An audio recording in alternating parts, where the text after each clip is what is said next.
When I went to bed at the night of October 6th, 2023, at that point I thought I know everything that there is to know about left and about antisemitism. I spent half of my adult life being a leftist and quite honestly being an anti-Semite. And then I spent the second half of my adult life criticizing the left and criticizing anti-Semitism. So I thought I had seen it all. And then next morning, October 7 happens. And then for the next days, weeks, and actually for the next 2 years, what I saw, the reaction that I've seen from the left to the worst pogrom from the time of the Holocaust even shook me, and I thought I'm a cynic. So let's try to recapture a bit what happened. We saw in live streaming the butchering of innocent people, the terrorizing of women, the kidnapping of babies. And what was the reaction of the left? There were two kinds of reactions. The more unhinged ones, or maybe the less diplomatic and clever ones, took immediately to the streets to celebrate. If you remember, there were protests on October 8th in major Western capitals. On October 8th, there was not a single Israeli soldier in Gaza. There was no quote-unquote genocide. And yet there were celebrations. But there was a second reaction. It was the more diplomatic ones, mostly like the university professors. And their reaction was, let's not rush into judgment. It's complicated. That yeah, innocents were executed, women were abducted. Already we heard rumors about sexual violence. Now notice that these were the people who would rush into judgment all the previous years with the slightest suspicion. So if, for example, the board of a company didn't have an equal number of women, they would say this is sexism. But then abducting and terrorizing women, that was resistance, not sexism. These were the people who rightly supported, supposedly, the rights of LGBT people in the Western world. And that's indeed important. And yet, they sided with regimes that terrorize LGBT people, or even worse, they throw them from buildings. These are the people who were giving us lectures about racism. They thought that everything is racism.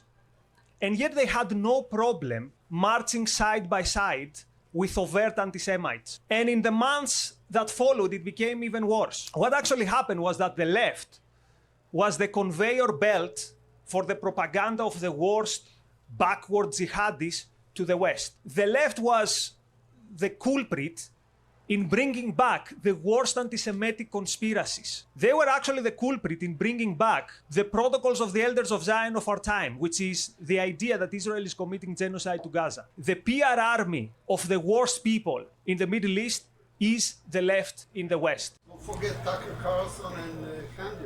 I don't, but the topic today is the left. But you can bring it in the Q&A. And in my mind, there are two moments that stand as example. Now, I say that I care about innocent Palestinians more than basically all the leftists combined. Here are two examples. Do you remember, actually it's the anniversaries today. Do you remember what happened when Yahya Sinwar was killed by the Israelis a year ago from today? Among many leftists, Sinwar was lionized as a resistant figure. And my question to them is, how can you say that you care about the Palestinians and lionize Sinwar? Do you know what was the nickname of Sinwar? The Butcher of Khan Yunis. Do you know that he got this nickname not for killing Jews?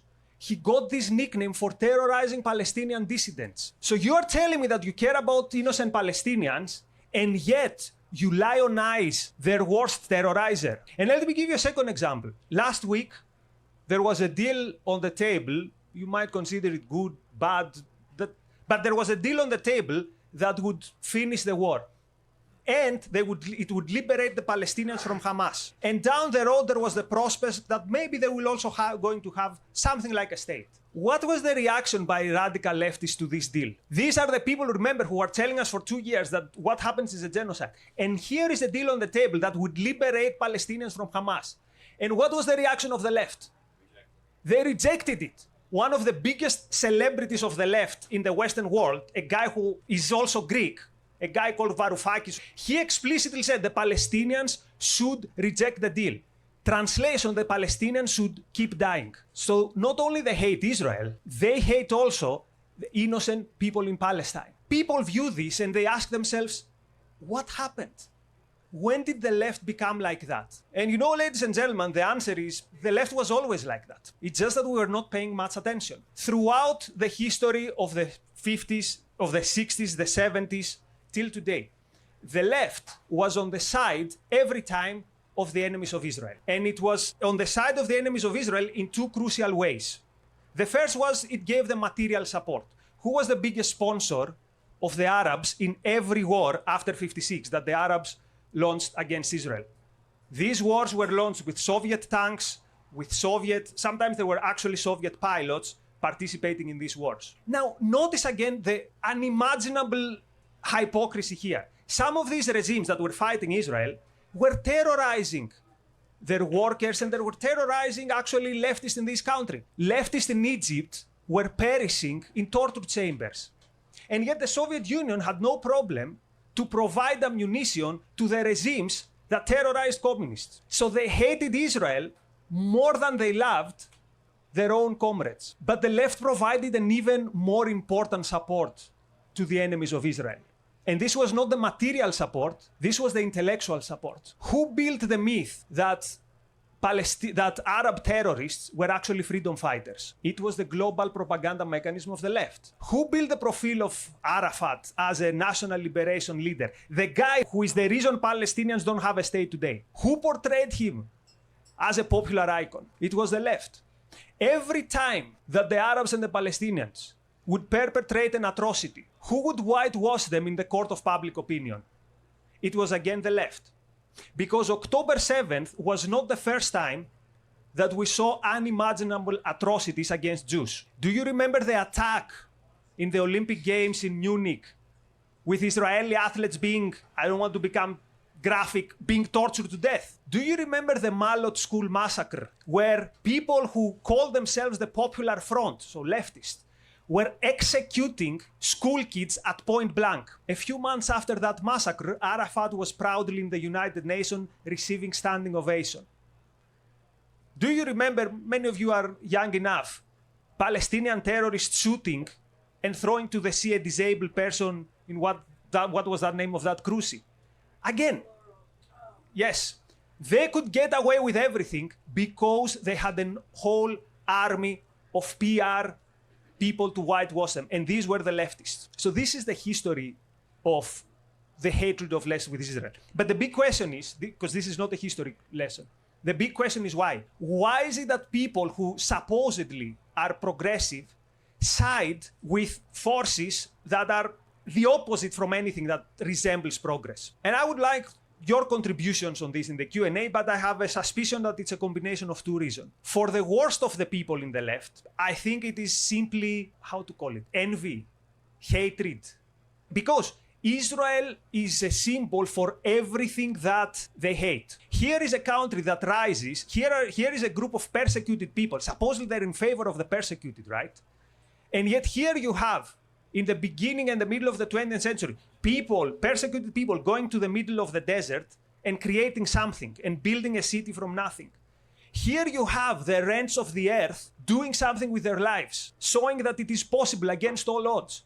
Here you have survivors of the Holocaust with fresh in their hand a tattoo from the concentration camp, fighting an independence war against how many nations and winning it and creating a civilized, mostly right-respecting society. And apparently, if you have hatred in your heart, and if your idea is that, no one can achieve anything if they are weak, or the exploited never have a chance. Israel is a live refutation of every bromide of the leftists. So for many leftists, Israel is kind of this mirror that puts in front of them that, no, your ideas, your hatred, and your vision of human beings as not being able to overcome, it's completely crushed. Here you have the most traumatized people of the 20th century building a great country. And the left cannot stand this. But I don't want to give bad motives to all leftists. So I'm sure there are many well-meaning people. And this is the even most difficult question. Why do these maybe well-meaning people hate Israel? Sometimes these people don't know anything about the history of the region. They know, though, one thing. And one thing only. Like, you show them a map, they cannot tell you where Lebanon and Israel and Syria is. But they know one thing. They know that Israel is stronger and Palestinians are weaker. And for them, this is enough to draw their judgment. And their judgment is, I'm always with the weaker side. And you know, there is something appealing to it. With my partner, whenever we watch sports, who do we always support? We support the weaker side, right? There's something nice to it. We're going to Dallas tomorrow. It was so cool when the Dallas Mavericks won the NBA title when they were outsiders in 2011. So I understand that why you want to side with the underdog. But this does not mean that the underdog is always right. I mean, the Japanese were the underdogs towards the end of the Second World War. What does this mean? We should side with Imperial Japan when they were slaughtering all this population in Asia? The mafia is an underdog, if you think about it. The mafia is facing the organized force of the state. They are the underdogs. ISIS was an underdog. At some point, ISIS was facing Russia, the United States, Syria, Hezbollah. They were an underdog. Does this mean we should support the underdog? And yet, apparently, there's something very powerful in this idea that the strong should sacrifice to the weak. I mean, we've heard it in our churches, we've heard it from our parents. But is this a good idea? Let's see how this idea translates, first of all, to your own lives. Should you, no question asked, sacrifice to people who are weaker? How would your life look if you did that? So you wake up tomorrow and you say, today, I'm not going to do anything that I like. Like, I love this woman, but there are 100 other women who, I don't know, need love, so sorry, bye. This makes no sense for your life. Why does it make sense in how you view foreign policy, for example? And let's be specific. How does this play out in the Israel-Hamas conflict? This idea that, again, the underdog deserves all the time our support. So Hamas turns to Israel and says, look, we want to destroy you, and we're trying to destroy you. But as you are fighting back against us, there are people here who are suffering. And these people are weak. Therefore, what you have to do is either help us to destroy you, or at least don't resist. Because if you try to fight back, innocents will suffer. And notice how Israel is buying into this. We had, for the first time in history, I've never seen something like that, a war where the one side is trying at the same time to destroy a force that openly has declared that we want to eradicate you from the face of the earth, and at the same time feed the population of that force. So people were asking, why did this war last for 2 years? Because Israel was trying something impossible. It was trying to fight, to destroy an enemy, and at the same time to save this enemy from their leadership or from their bad self. This cannot happen. And yet somehow Israel this time won. But how often can this happen? What will happen next time when Israel is attacked? And all this public opinion in the West will tell it, you need to sit down and take it. You are the stronger, and therefore you need to fight in equal terms. You know the anti-missile system that Israel has, right? The Iron Dome. Do you know how many articles I've read from serious, supposedly people saying Iron Dome is unfair? It's unfair because Hezbollah has some crappy rockets, but Israel has powerful rockets. So therefore, this is not a fair fight. Do we understand what they're actually asking Israel to do? They're asking Israel to commit suicide. And I will leave you with this, because I've told you my opinion about the left in Israel, but I think the best way to judge a movement is to see what will happen if it has its way. So I will run this thought experiment for 1 minute, and I will leave you with this. What will happen to Israel if left has its way? So left demands from Israel, don't fight back decisively, and also give the Palestinians a state, no questions asked. No questions asked. And of course, they should have free elections and all that stuff. Let's say they give the Palestinians free election. They get Gaza and they get West Bank.